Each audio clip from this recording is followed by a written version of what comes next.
saya hanya minta kepada Mas Menteri, lihatlah kami Pak, para guru-guru yang sudah lama mengabdi ini. Jangan kompetensi kami ini hanya diuji dalam hitungan beberapa jam saja di depan komputer gitu. Tapi angkat kami karena memang kelayakan kami diangkat menjadi guru untuk bisa menjadi ASN. Bukan saatnya untuk putus asa, malah ini saatnya untuk bersemangat dan melakukan semua 100% energi didedikasikan bukan hanya untuk mengajar di masa pandemi ini, tapi juga untuk mempersiapkan diri untuk tes seleksi ini.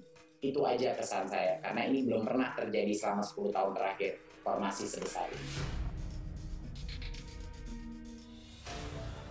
Masuk dalam prioritas peningkatan kualitas hidup melalui jalur tes ASN, pegawai pemerintah dengan perjanjian kerja digadang-gadang untuk potong kompas, menyelesaikan permasalahan tata kelola pendidikan, terutama guru honorer di Indonesia.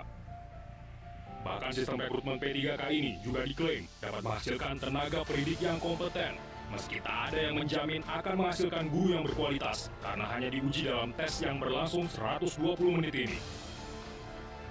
Protes sana-sini, suara dan teriakan pendidik yang belasan tahun mengajar semoga didengar. Tak ada yang ingin pendidikan Indonesia terus tak dipandang. Butuh revolusi agar transformasi pendidikan tidak hanya sekedar slogan.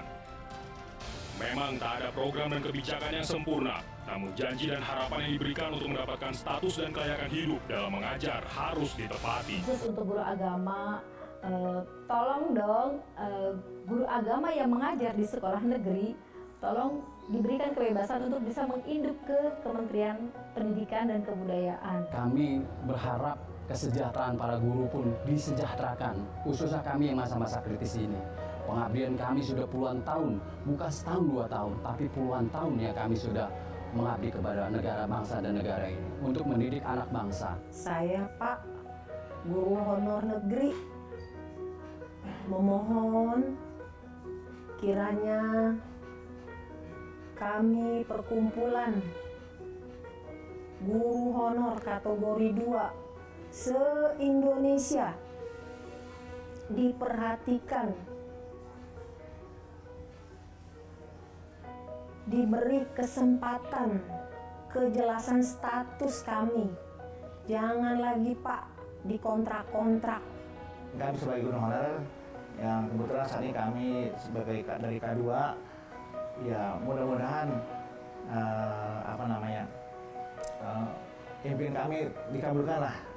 Kalaupun bisa diutamakan, kalau memang bisa diutamakan kita diperingan untuk tes P3K, ya kita puji syukur. Di samping itu juga kami berharap bimbingan dari kementerian untuk selalu memberikan program-program yang berkualitas sehingga kualitas daripada guru bisa meningkat dan juga bisa meningkatkan anak bangsa. Mas Menteri, dari video yang sudah disaksikan, Mas, apa yang bisa disampaikan oleh pemerintah pusat untuk memastikan bahwa guru-guru honorer K2 ini diperhatikan sebenarnya oleh pemerintah pusat? Apa yang ingin Mas Menteri sampaikan kepada mereka? Ya, yang pertama adalah kami luar biasa simpatinya dan selalu setiap kali saya berinteraksi dengan guru honorer K2 maupun yang lain, saya selalu terharu dengan betapa lama mereka telah bersabar di sini. Makanya ini adalah pekerjaan rumah besar untuk Kemendikbud untuk mengakselerasi program ini. Makanya kita tahun ini fokus 100% untuk mensukseskan program yang udah ada, P3K. Inilah makanya mungkin pesan saya adalah belum pernah ini ada kesempatan semua guru honorer bisa masuk proses seleksi. Mungkin sebagai penutup, saya mungkin ada beberapa pesan ya untuk beberapa jenjang atau level. Jadi yang pertama adalah untuk Pemda. Untuk Pemda, pesan saya adalah sudah ada 500.000 formasi yang dikeluarkan oleh berbagai macam Pemda. Jadi bagi yang belum mengalurkan formasi, yakini saja bahwa daerah-daerah yang mengajukan formasi tidak akan mungkin mengajukan formasi tanpa adanya kesiapan anggaran dari pusat. Itu tidak mungkin. Jadinya Anda akan ketinggalan kalau ini di bulan Agustus, kita akan ada formasi untuk tahun yang berikutnya ya, Agustus September ini. Jadi tolong bagi Pemda dikejar untuk yang sisa formasinya. Itu adalah pesan pertama. Dan untuk para guru-guru honorer, ini adalah kesempatan terbesar bagi semua guru honorer untuk menjadi P3K.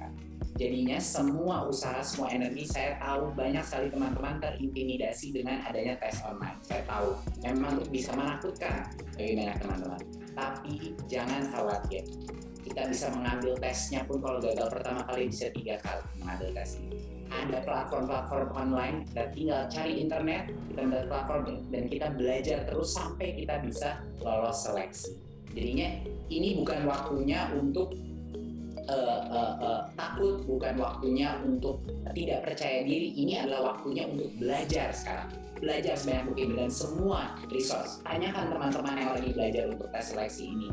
Pergilah online mencari berbagai macam sumber daya pembelajaran yang sudah kita sediakan. Ikuti, lanjutkan modul-modul itu.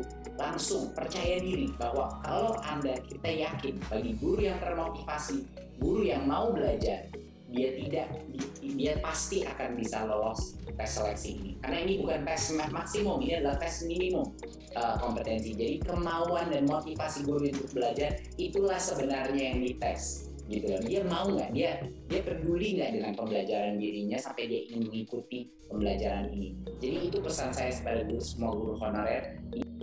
Ini bukan saatnya untuk putus asa, malah ini saatnya untuk bersemangat dan melakukan semua 100% energi didedikasikan bukan hanya untuk mengajar di masa pandemi ini, tapi juga untuk mempersiapkan diri untuk tes seleksi ini. Itu aja pesan saya, karena ini belum pernah terjadi selama 10 tahun terakhir formasi sebesar ini. Masuk dalam prioritas peningkatan kualitas hidup melalui jalur tes ASN, pegawai pemerintah dengan perjanjian kerja digadang-gadang untuk potong kompas, menyelesaikan permasalahan tata kelola pendidikan, terutama guru honorer di Indonesia. Bahkan sistem rekrutmen P3K ini juga diklaim dapat menghasilkan tenaga pendidik yang kompeten, meski tak ada yang menjamin akan menghasilkan guru yang berkualitas karena hanya diuji dalam tes yang berlangsung 120 menit ini. Protes sana-sini, suara dan teriakan pendidik yang belasan tahun mengajar semoga didengar. Tak ada yang ingin pendidikan Indonesia terus tak dipandang. Butuh revolusi agar transformasi pendidikan tidak hanya sekedar slogan. Memang tak ada program dan kebijakan yang sempurna, namun janji dan harapan yang diberikan untuk mendapatkan status dan kelayakan hidup dalam mengajar harus ditepati.